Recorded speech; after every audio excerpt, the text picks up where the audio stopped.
The time is exactly 9:58 a.m. We're on to our final interview for the morning. We will be talking with political analyst Sandile Swana. And of course, we are looking at the 10-day assessment of the Section 89 independent panel of experts to determine whether or not Cyril Ramaphosa has a case to answer on constitutional grounds. And that, of course, has to do with the money found at his game farm, Pala Pala. Sandile Swana, a very good morning to you and lovely talking with you again. Good morning, welcome. Julie, thank you so much. Good talking to you and to your listeners. Okay, so the panel of experts assessment deadline is drawing closer and closer. Has there been any information forthcoming, or have they been mum up to now? Certainly from the side of the panel, they have not told us as the public whether in any of the categories they've made any findings. So simply put, from that point of view, they are mum, as they should. So lots of speculation as far as the general public is concerned, very especially since the elective conference is looming closer and closer. What are we hearing from other media outlets? Yes. What has become clear, I suppose, is also what Cyril Ramaphosa himself has said, which is that unless he is charged by the NPA, criminally charged, he is not going to step down, because the issue here is that he has received advice, perhaps, if you like, from Mavuso Msimang, who is one of the stalwarts of the African National Congress, that whilst this investigation continues, he should step aside. Certainly the likes of Lindiwe Sisulu, the likes of Nkosazana Dlamini-Zuma have also said the same thing. Thabo Mbeki has also come on board and said it would be wise for the ANC itself to prepare for a scenario where there is a finding, because there are a number of categories where there's a possible finding in this impeachment, a possible impeachment proceeding, in this preliminary inquiry to the impeachment proceeding. So for now, Cyril Ramaphosa has taken the Zuma-type stand that he will stand until he is made to fall. So, Sandile, I've been hearing a lot of talk regarding the RET faction. People are making noises, for example, and you may disagree totally, but people are saying things like he will be found not guilty, he will continue to serve, he will be re-elected at the conference, and he will serve another term. And based on that, people are also suggesting, and the opposing view is that he's a lame duck president. He hasn't delivered much. But on the other hand, people are also saying rather Cyril Ramaphosa than perhaps the RET faction, because then there's going to be serious trouble in the country. Your thoughts? First of all, I like the last statement that you've made, and I'd like to take it first. In the post-2007 era, the post-Polokwane era, the ANC at that time was in many ways regarded as an organization that was providing some kind of superior wisdom coming out of the Mbeki presidency, and had a certain amount of respect, and people did not actually realize that it was an organization that was off the rails. So for that reason, that they had some aura around them, they were able to be allowed to close down the Scotland, which I think should have been something that should have been taken right up to the Constitutional Court and to the streets, and a major protest should have erupted in South Africa when they wanted to close down the Scotland. That period is over. The RET faction, remember that Ramaphosa, Mbalula, and Gwede Mantashe are actually part of the Zuma faction in terms of the Polokwane era. They come from that. The people who are now called the RET faction are another version of the Zuma faction. Regardless of which version of these factions you get after December, the DA, the EFF, the UDM, and many of the other parties now know that the ANC cannot be trusted and must not be trusted and must be openly challenged. So for anybody who wants to do those antics, to perform those tricks that they performed in 2008, 2009, and today, they have no chance. The opposition is going to be stiff. So that is what I would want to say. As to which faction is more likely to win in December, which one is likely to lose, and all those types of things, and whether Cyril Ramaphosa will get a second term, it's a very tricky thing, and I'll explain this. Number one, I don't know whether Paul Mashatile, who's the Secretary General of the ANC right now, is the David Mabuza of this conference, is the person who can hold the swaying vote, whether it's this late or that late that week. I'm not sure, but I suspect that he is.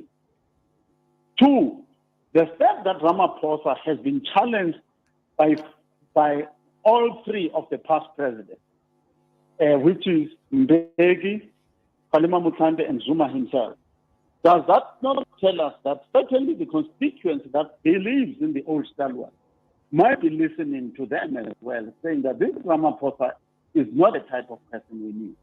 So it is not quite good to think that Ramaphosa will get a free run into the second term. I think that there are contestations that are intensifying leading up to December. And we shouldn't assume that Sorenso is an automatic winner.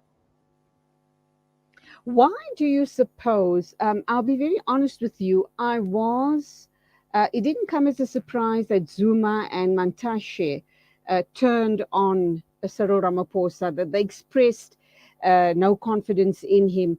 But I didn't expect it from Thabo Mbeki. He's been silent for way too long, and all of a sudden he comes out of the woodwork, and he too agrees with the other two, Zuma and Gwede Mantashe. Why do you suppose he has voiced his opinions at this late stage in the game? I think that we need to be careful about Thabo Mbeki, because my understanding is that Thabo Mbeki already in 2012, as I recall, when he was addressing a lecture at the University of Fort Hare, he said that I am deeply troubled by a feeling of great unease that our beloved motherland is losing its sense of direction, and that we're allowing ourselves to progress towards a costly disaster. He said, delivering the Oliver Tambo Memorial Letter at the University of Fort Hare in 2012. So by 2012, Mbeki came out in public and said, this nation is in a mindless drift, directionless drift, and getting deeper into crisis. In 2019, Mbeki said to the Ramaphosa president, before they even went into the election, that they do not have an economic plan. He said that again this year, and all that time, he has never been answered by Ramaphosa, and the South Africa does not have an economic plan. So there are parts of what Mbeki has been saying, that the country is being run without planning, and certainly without evidence-based planning. It's running on luck under Zuma and under Ramaphosa. He's been saying that since 2012. So it's not new that he's been saying that. He may be saying more frequently now at shorter intervals. But even yourself, you are probably seeing as the light keep going off maybe 2 or 3 times a day, that you should, even if you are whispering, maybe you should start shouting now and screaming. And I think Mbeki is in the same position that all of us are in. I don't think he is trying to make a comeback as president of South Africa or anything of the kind.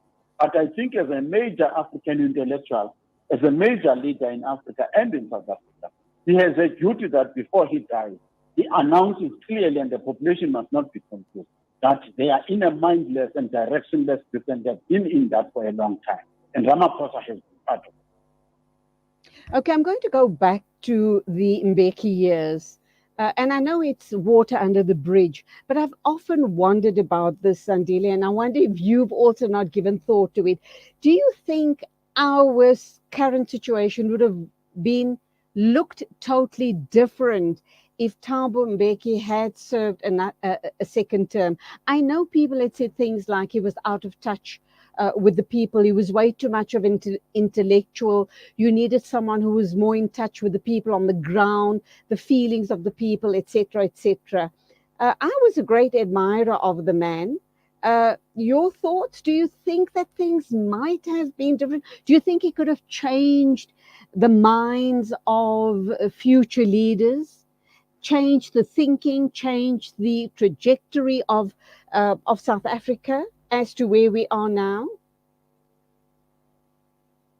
Certainly, it was actually a third term as president of the ANC, not a second term, a third term.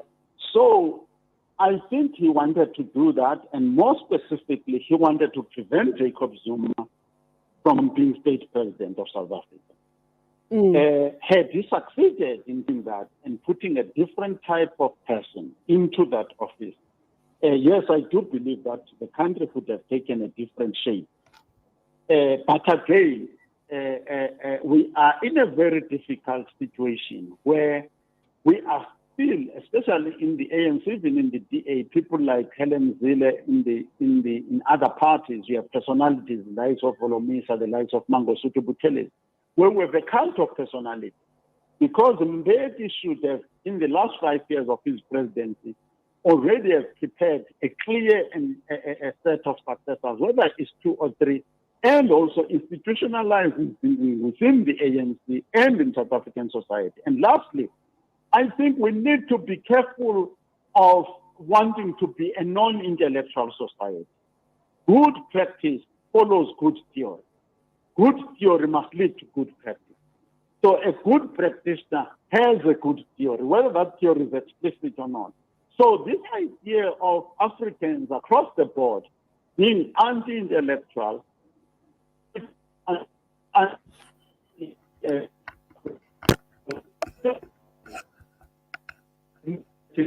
electoral realms and produce cogent ideas that will guide our practice.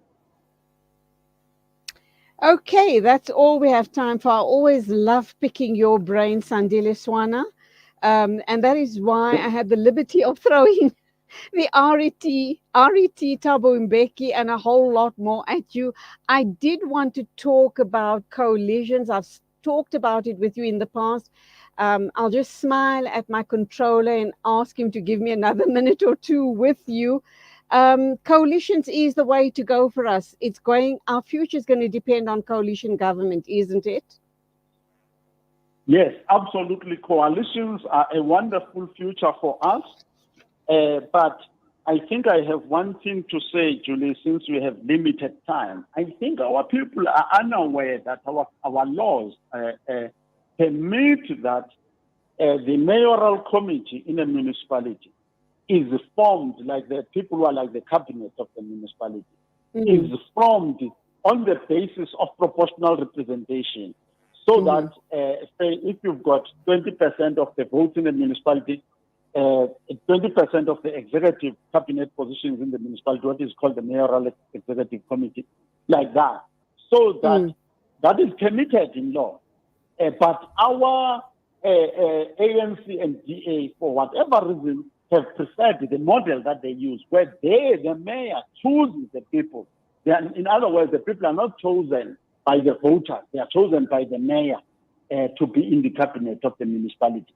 I think that idea is an idea that should ultimately be carried into the provinces and nationally, where we start to say, guys, the people who actually become cabinet ministers must reflect the true will of the voters and not the will of the political heavyweight.